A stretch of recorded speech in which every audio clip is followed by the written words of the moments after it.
Hello, this is Craig Wesco recording for TCGplayer.com, and today we're going to play this black-white zombies deck. So there's a couple of cards from Eldritch Moon that really stood out to me as modern playable, and so I wanted to give them a try. One is Cryptbreaker. So it's a 1-drop, which generally the cards that are modern playable from newer sets, it's the cheaper the card is, the more likely it is to be playable. And so a 1-drop zombie, which there aren't a whole lot of good ones, I figured this might be a missing piece for a zombie deck.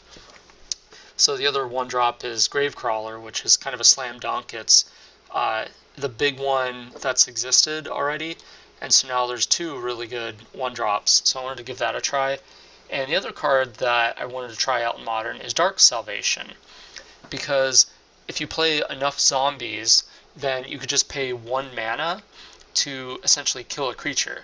So if we just have like a Cryptbreaker in play, a Gravecrawler in play, and another zombie in play, you could just pay 1 mana to basically bolt a creature. And if you have excess mana, like later in the game, then you could do things like pay 5 mana or even 7 mana to get multiple 2/2s and kill a creature. And if you just have 3 mana, it's almost like a Gatekeeper of Malachor, where it's just, get a 2/2, kill your creature. And you get to choose which one you kill. It's not just they choose and sacrifice. So this card is a card that really stood out to me that I wanted to try, and this is the other one. So some other zombies that are, interesting and playable. Tidehollow Sculler. He's basically the main reason we're splashing white. So it's a really good discard type spell. You get a body, and we can really make use of the zombie because it fuels this thing, and it also fuels Cryptbreaker, able to get Gravecrawler back, so it just does a lot of good things for us. And the other card is Blood Scrivener. This is basically the zombie Dark Confidant, and this one works really well with a couple of cards. One is Liliana of the Veil, so you could just discard, use the plus ability, get down to 0 cards in hand, so then on your draw step, you basically draw 2 cards. It's just Dark Confidant, except you only lose 1 life, almost like Phyrexian Arena.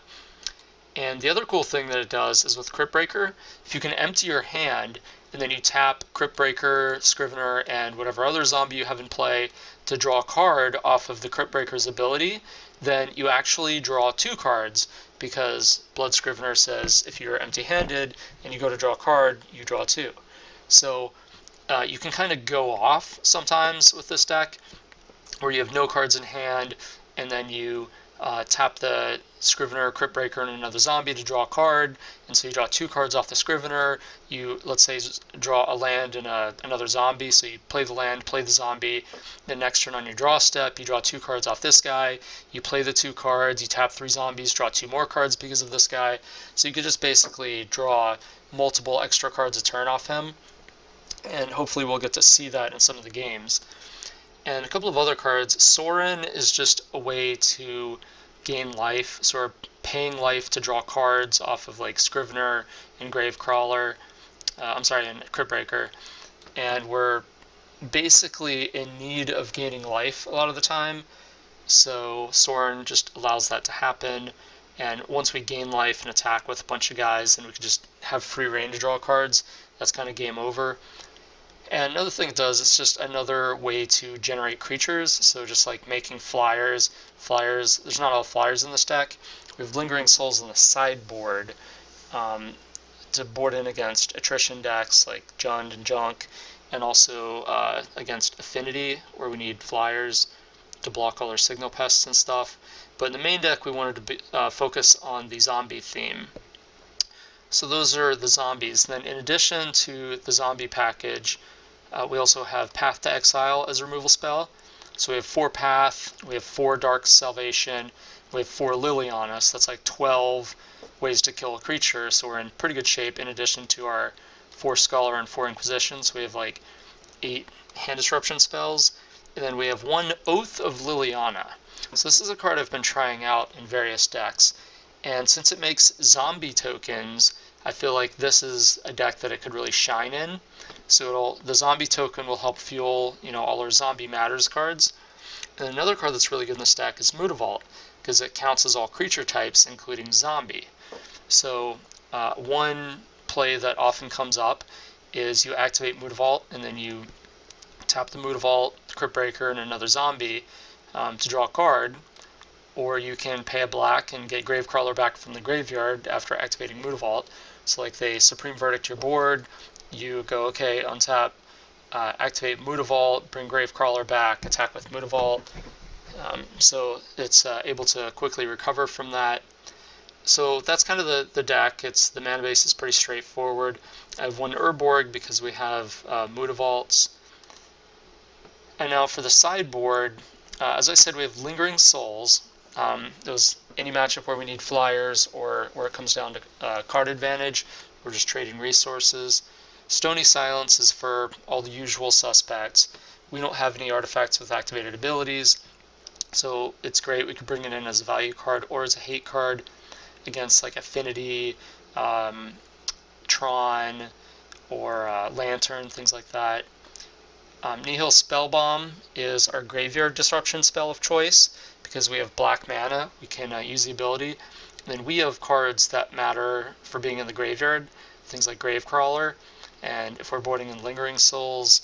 So we don't necessarily want to play a card like Cage, which will shut off our Gravecrawler and our Lingering Souls, or Rest in Peace, which will exile them.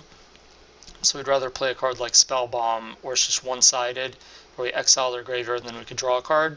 And if we're empty-handed, we could end up making it draw 2 cards. So if no cards in hand and a Spellbomb on the board, we could just pop the Spellbomb and draw 2 cards if we have a Scrivener. So that's pretty cool. Thoughtseize is just in matchups where we want more discard spells. Sometimes 8 just isn't quite enough.